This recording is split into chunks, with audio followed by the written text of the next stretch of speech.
दोस्तों, भारतीय सेना विश्व की कुछ सबसे शक्तिशाली सेनाओं में से एक है, जिसके सामने बड़े से बड़े देशों की हालत खराब हो जाती है, क्योंकि सभी को इस बात का अंदाजा है कि भारतीय सेना अगर चाहे तो किस हद तक के सैन्य ऑपरेशन करने की क्षमता हमारे पास मौजूद है, जिसके कुछ उदाहरण तो हमने हाल ही में करके दिखाए। इसके अलावा इतिहास में भारत ने जितनी भी जंग लड़ी है, उनमें से अधिकतर में भारत ने एक तरफा जीत हासिल की है, जो हमारी मिलिट्री क्षमता को साफ तौर पर दर्शाता है। लेकिन दशकों बीतने की वजह से युद्ध लड़ने का तरीका और दुश्मन दोनों ही पूरी तरह से बदल चुके हैं। जहां आज से 5 साल पहले हम चीन को अपने सिर्फ एक व्यापारिक प्रतिबंधी के तौर पर देखते थे, आज वही चीन हमारे लिए एक काफी बड़ी सैन्य चुनौती बनकर सामने आ चुका है, जिसका दायरा न कि सिर्फ भारत की जमीनी सीमाओं तक सीमित है, बल्कि चीन भारतीय महासागर में भी अपनी पकड़ लगातार मजबूत कर रहा है, जिसने भारत को मजबूर किया कि हम चीन से सटी सीमाओं के पास अपनी सैन्य तैनाती को लगातार मजबूत करें। पर कई बार किए गए रिसर्च और स्टडीज में इस बात का पता चला कि जब भी भारत और चीन के बीच में सैन्य विवाद हुआ, हर बार चीन टैंक्स के मामले में भारत को डोमिनेट कर रहा था। इसीलिए नहीं क्योंकि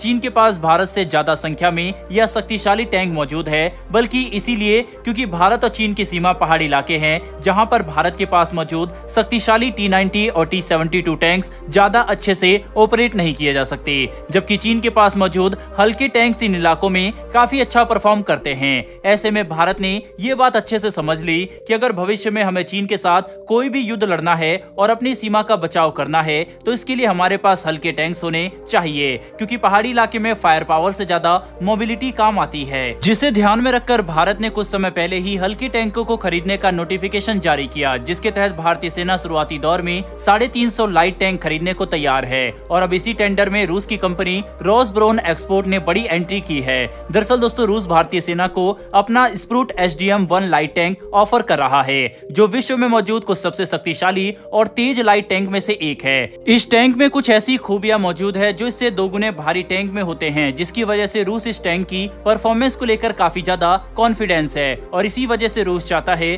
कि इस टैंक का ट्रायल भारत में किया जाए, ताकि भारतीय सेना इस टैंक की क्षमता को लेकर पूरी तरह से संतुष्ट हो जाए, जिसके बाद इसकी सप्लाई को लेकर बातचीत आगे बढ़ाई जा सके। अगर भारत में स्प्रूट HDM-1 लाइट टैंक के ट्रायल होते हैं और उनमें ये टैंक काफी अच्छा परफॉर्म करते हैं, तो इस बात की काफी संभावना है कि भारतीय सेना इसे अपने बेड़े में शामिल करने के लिए आगे बढ़े, क्योंकि चीन की चुनौती हमारे सामने अभी है और हमें कम से कम 100 से लेकर 200 लाइट टैंक की तत्काल जरूरत है, ताकि हम चीन से सटी सीमा पर इन्हें तुरंत डिप्लॉय कर सके, जिसके बाद शुरुआती रिक्वायरमेंट के अतिरिक्त 150 टैंक्स की खरीद की जा सकती है, जो आने वाले कुछ सालों में भारत के पास लाइट टैंक्स की कुल संख्या 350 तक पहुँचा देंगे। वहीं पर अगर हम स्प्रूट HDM-1 लाइट टैंक की कुछ खूबियों की बात करें, तो इस टैंक में 125 mm की बैरल मौजूद है, जो अपनी श्रेणी के दूसरे टैंक्स के मुकाबले 20 mm ज्यादा है। यानी स्प्रूट टैंक दुश्मन के ज्यादा भारी टैंक को भी आसानी से तबाह कर सकता है। यहाँ तक कि इस टैंक की फायर पावर इतनी ज्यादा है कि इसमें लगे गन्स किसी मजबूत टैंक के रिएक्टिव आर्मर को भी तबाह कर सकते हैं। इतना ही नहीं, बल्कि ये टैंक 500 किलोमीटर की रेंज रखता है और 70 किलोमीटर प्रति घंटे की रफ्तार से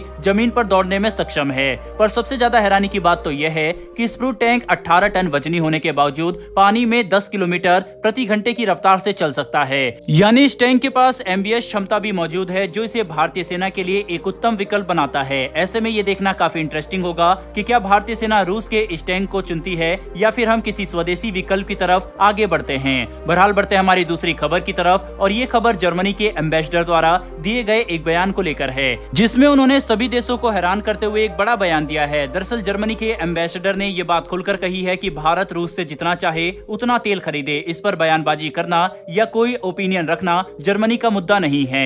यानी जर्मनी ये बात साफ कर चुका है कि उन्हें भारत द्वारा रूसी तेल की खरीद से कोई भी फर्क नहीं पड़ता।